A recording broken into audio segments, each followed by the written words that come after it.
Hello नमस्कार दोस्तों, मैं हूं कृष्णा धौलपुर। आपके अपने इस YouTube channel GK with Krishna पर आप सभी का हार्दिक स्वागत है।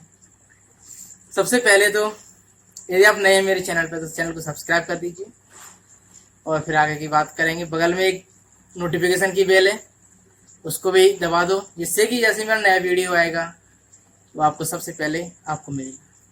ठीक है ना दोस्तों। तो अब अपना कंटेंट चल रहा है, टॉपिक चल रहा है राजस्थान के शिलालेख हैं। 3 पार्ट हमने उसके पढ़ लिए, चौथा पार्ट आ रहा है आप सबके सामने। ठीक है ना दोस्तों। टाइम वेस्ट नहीं करूंगा मैं आपका, और यूट्यूबर्स की तरह सिर्फ काम की बातें होती हैं वही करता हूं मैं, फालतू की बात मैं कभी नहीं करता आप लोगों के सामने। तो आए और देखते हैं दोस्तों अपन आज शिलालेख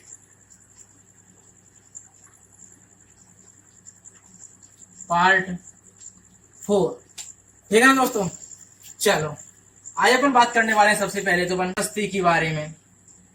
ये लूणबसी प्रशस्ति कहाँ पर है? ये है देलवाड़ा। और देलवाड़ा कहाँ पर है? ये है दोस्तों अपना सिरोही में।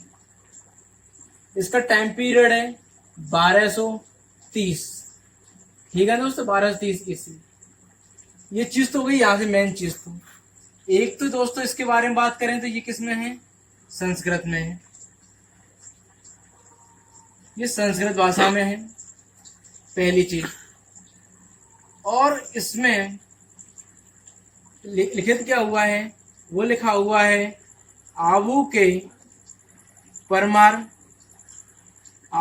परमार शासक प्लस और कौन कौन इसमें? तेजपाल व वास्तुपाल के बारे में जानकारी हमको कहाँ से मिलती है? तो वो मिलती है अपन को लूणबसी प्रशस्ति से। एक चीज।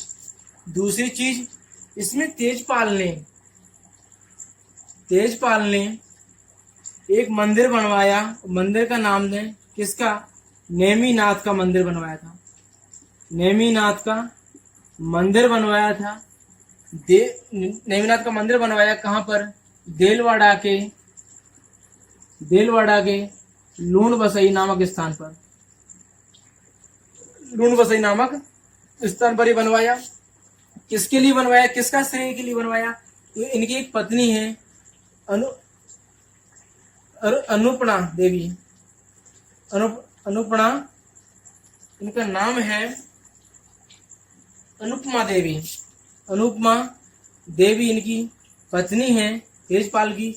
इसके श्रेय देने के लिए नेमिनाथ मंदिर का देलवाड़ा के लूणबसी नामक स्थान पर नेमिनाथ मंदिर का बनवाया था। ठीक है दोस्तों। और बात करें अपन इसमें तो यहां से अपन को एक आबू के शासक हैं। आबू शासक कौन है दोस्तों? आबू शासक है धारावर्ष। आबू शासक धारावर्ष के बारे में भी जानकारी हमको कहां से मिलती है? लूणबसी से मिलती है। और बात करें दोस्तों अपन तो इस प्रशस्ति का लेखक कौन है? इस प्रशस्ति का लेखक है दोस्तों सोमेश्वर। इस प्रशस्ति का लेखक कौन है? सोमेश्वर। इसका उत्कीर्णक कौन है? यानी कि इस पत्थर पर इसको लिखने वाला कौन है? तो वो है कुंडेश्वर। ठीक है ना दोस्तों। ये पूरी तुम्हारी देलवाड़ा लूणबसी प्रशस्ति। लूणबसी प्रशस्ति देलवाड़ा सिरोही 1230 ईस्वी का टाइम पीरियड इसका। संस्कृत भाषा में लिखा हुआ है। आबू के परमार शासक के साथ साथ में तेजपाल और वास्तुपाल का यहाँ पर उल्लेख मिलता है। तेजपाल ने एक नेमिनाथ का मंदिर बनवाया था देलवाड़ा के लूणबसी नामक स्थान पर पत्नी अनुपमा देवी का श्रेय देने के लिए। आबू के शासक धारावर्ष का भी उल्लेख कहाँ पर मिलता है? लूणबसी शिलालेख प्रशस्ति से मिलता है। इस लूणबसी प्रशस्ति के लेखक कौन है? सोमेश्वर है। उत्कीर्णक कौन है? कुंडेश्वर है। स्क्रीनशॉट लेना चाहो तो आप स्क्रीनशॉट ले सकते हो, या फिर चलो मैं आपको और बताऊं यहीं पर। इसी के साथ में आती है आपकी सुंडा पर्वत शिलालेख। सुंडा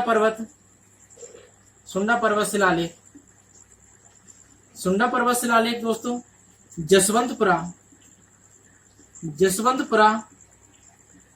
कहां पर? जसवंतपुरा सिरोही, जसवंतपुरा जालौर। टाइम पीरियड की बात करें अपन इसका तो ये है 1262 ईस्वी का। ठीक है दोस्तों। सुंडा पर्वत शिलालेख जसवंतपुरा जालौर 1262 का हुआ। इसमें अपन बात करते हैं पर अब तो ये संस्कृत भाषा में, एक संस्कृत भाषा है इसकी। संस्कृत भाषा देवनागरी लिपि देवनागरी लिपि। और बात करें दोस्तों इस सुंडा पर्वत जो शिलालेख है या सुंडा पर्वत की जो प्रशस्ति है, शिलालेख है सुंडा पर्वत लेख, इसके बारे में अभी तक जो प्रशस्तियां हुआ करती थी उस पर एक तो प्रशस्तिकार, एक उसका उत्कीर्णक और एक उसका लेखक, इनके नाम लिखे हुआ करते थे। लेकिन इनके साथ साथ एक तो इनके पिताजी का नाम, पिता का नाम प्लस गुरु का नाम भी लिखा हुआ मिलता है हमको। ठीक है दोस्तों, प्रशस्तिकार, उत्कीर्णक और लेखक का नाम तो लिखा होता था शिलालेख प्रशस्ति पर, लेकिन यहाँ से इस शिलालेख में उनके पिता और गुरु का नाम भी वर्णन मिलता है। किससे? सुंडा पर्वत शिलालेख से। और बात करें अपन दोस्तों इसमें, और बात करते हैं तो इसमें कहा एक मिलता है हमको यहाँ से चोचिंग देव चौहान, ये एक शासक है। चोचिंग देव चौहान नामक शासक का उल्लेख सुंडा पर्वत शिलालेख से मिलता है। अब फटाफट स्क्रीनशॉट लीजिए, फिर अपन आगे बढ़ते हैं।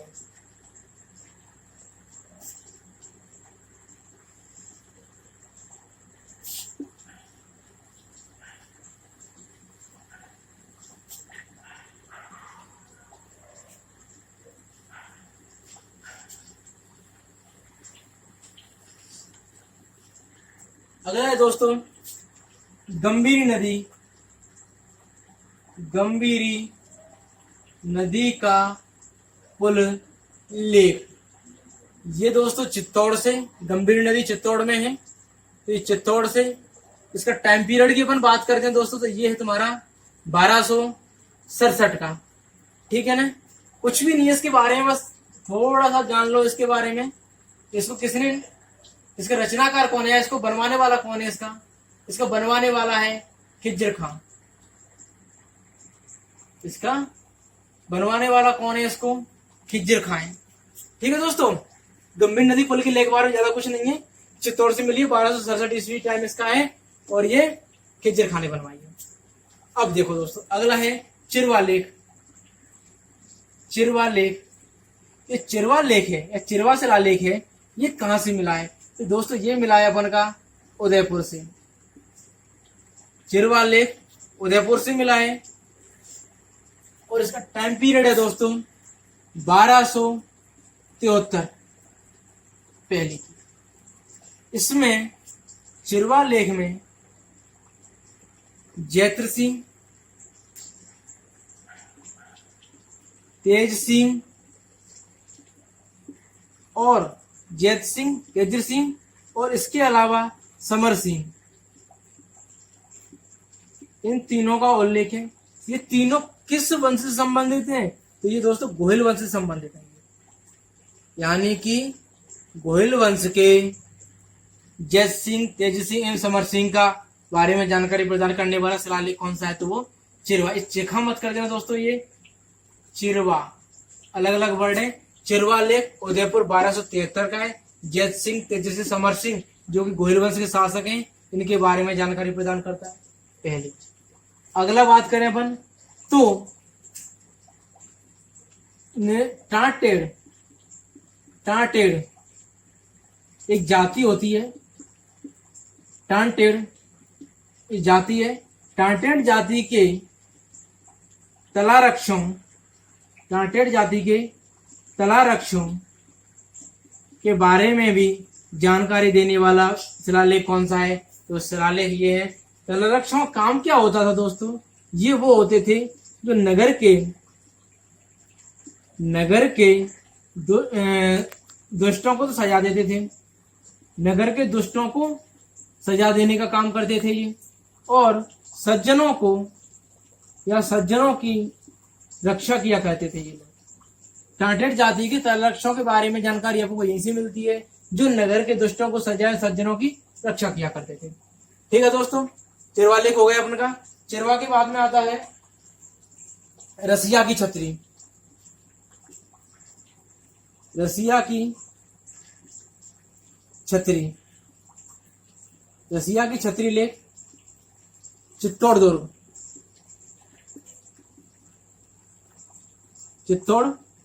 दुर्ग। इसके बाद टाइम पीरियड की बात करें दोस्तों तो ये है अपन का 1274 का।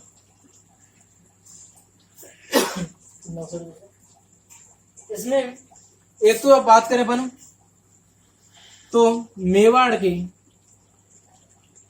गोहिल वंश प्लस मेवाड़ की स्थिति उपज, गोहिल वंश प्लस मेवाड़ की, गोहिल वंश एवं मेवाड़ की स्थिति उपज, उपज के बाद वृक्षावली, पक्षियों और वृक्षावली, यानी कि गोहिल वंश और मेवाड़ की जो स्थिति थी उस बात उस टाइम पे वो उसका वर्णन, कौन कौन सी फसलों की पैदा होती थी उसका वर्णन, कौन कौन से पक्षी पाए जाते थे, कौन कौन से वृक्ष वहां पर बहुतायत मात्रा में थे, उनके बारे में यदि हम लेख मिलता है कहीं पर तो वो मिलता है हमको रसिया की छतरी, ये लेख चित्तौड़ दुर्ग 1274 इसका टाइम पीरियड है। ठीक है दोस्तों, और बात करें अपन यहाँ से आगे तो स्क्रीनशॉट लीजिए आप, एक बार फिर इसको मिटाऊंगा।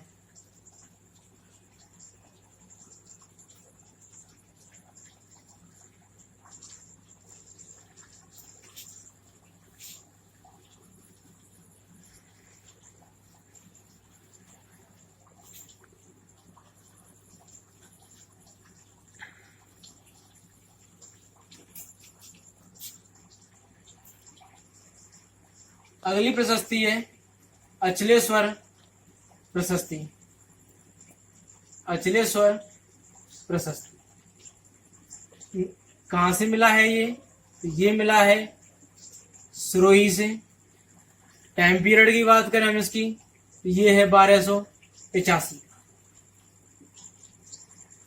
ठीक है दोस्तों, एक तो इसमें अपन बात करें इसमें क्या है, इसकी तो सबसे खास बात ये है ये पद्य रूप में लिखा हुआ है। अब तक हमने जितने भी लेख शिलालेख प्रशस्ति पढ़े थे सब के सब कैसे थे? गद्य में थे। लेकिन अचलेश्वर प्रशस्ति है जो कैसी है? पद्य रूप में। दोस्तों इसको एक बहुत अच्छा क्वेश्चन बन सकता है ये कि कौन सी शिलालेख निम्नलिखित में से कौन सा प्रशस्ति शिलालेख लेख पद्य भाषा में लिखे थे? तो वो है अचलेश्वर जो सिरोही से मिली है और 1285 इसका टाइम पीरियड है। ठीक है दोस्तों, और बात करें तो इसमें गोहिल वंश के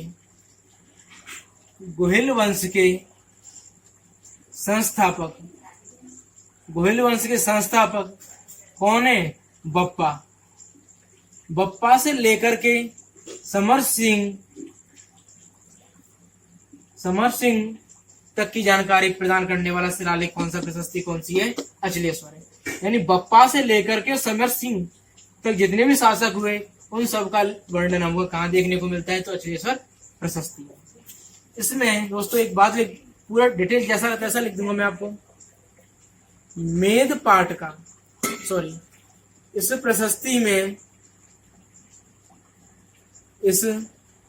प्रशस्ति में मेद पाठ का वर्णन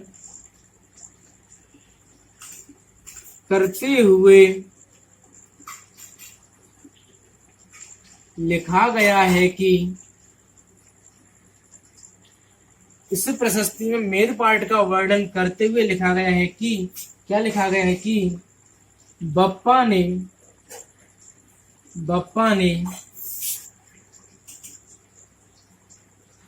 दुर्जनों का संहार किया तथा उनकी चर्बी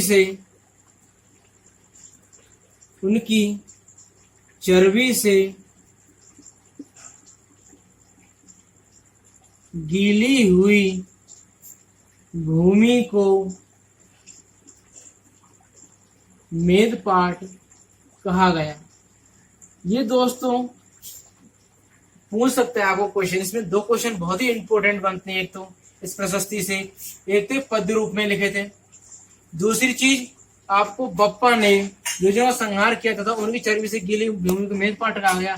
उक्त लाइन किस शिलालेख से संबंधित है, तो वो अचलेश्वर, या किस प्रशस्ति से संबंधित है तो वो अचलेश्वर प्रशस्ति से है। ठीक है ना दोस्तों। और बात करते हैं अपन, समझ लेना कि अचलेश्वर प्रशस्ति सिरोही से 1285 ईस्वी की है, पद्य रूप में लिखी हुई है। गोहिल वंश के संस्थापक बप्पा से लेकर के समर सिंह तक के टाइम पीरियड तक का जितने भी शासक उन सब के बारे में जानकारी प्रदान करता है एक तो। और इस प्रशस्ति में मेदपाट का वर्णन करते हुए लिखा गया है कि बप्पा ने दुर्जनों का संहार किया, उनकी चर्बी से गीली हुई भूमि को क्या कहा गया, मेदपाट कहा गया। ठीक है दोस्तों। अगली आती है जावर की प्रशस्ति। जावर प्रशस्ति, जावर प्रशस्ति क्या बोल रही है? जावर प्रशस्ति का अपन टाइम पीरियड बात करें तो ये उदयपुर से मिली है दोस्तों अपन को। जावर प्रशस्ति उदयपुर से मिल गई। उदयपुर के बाद में टाइम पीरियड है जिसको 1321 का। ठीक है दोस्तों। एक इसमें बात करें अपन जावर प्रशस्ति में देखने के लिए क्या है, एक तो इसमें संयुक्त परिवार प्रथा का उल्लेख मिलता है। संयुक्त परिवार प्रथा मेन और ये पूछने लायक चीज है वो सिर्फ यही है पूरी प्रशस्ति। जावर प्रशस्ति में उदयपुर से मिलती है, ये 1321 का टाइम पीरियड है, और संयुक्त परिवार प्रथा की जानकारी, धार्मिक संयुक्त परिवार प्रथा की जानकारी, प्लस उस टाइम की क्या शिक्षा मान लो आप, शिक्षा, और धार्मिक कार्यों में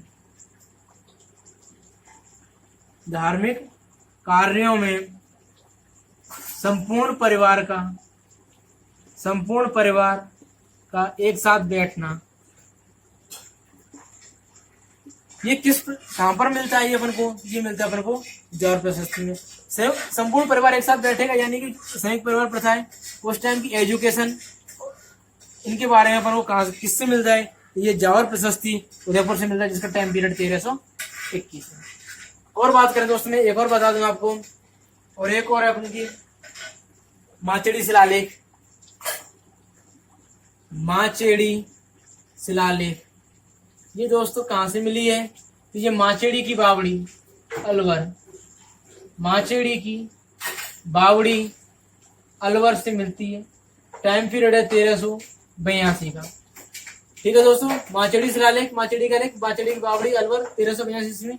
कुछ भी नहीं है दोस्तों, इसमें एक ही वर्ड यूज किया गया है और वो है बड़गुजर।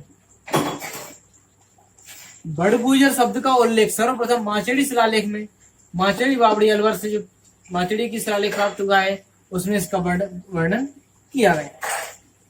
ठीक है दोस्तों।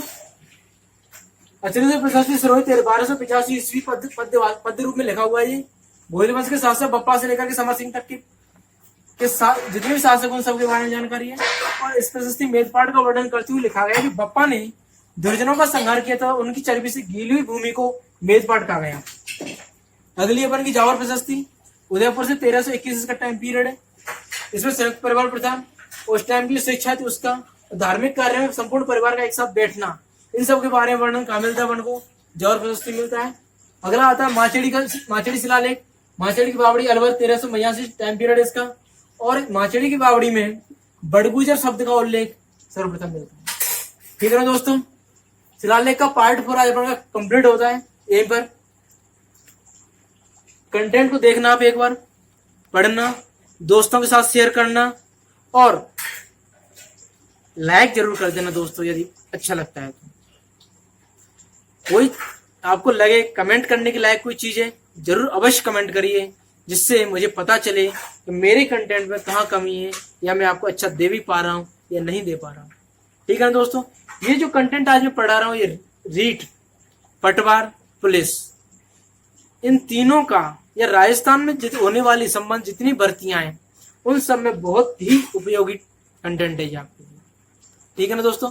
तो आज की वीडियो को हम यही समाप्त करते हैं। ठीक है दोस्तों। अगला वीडियो आने तक जय हिंद, जय भारत, धन्यवाद।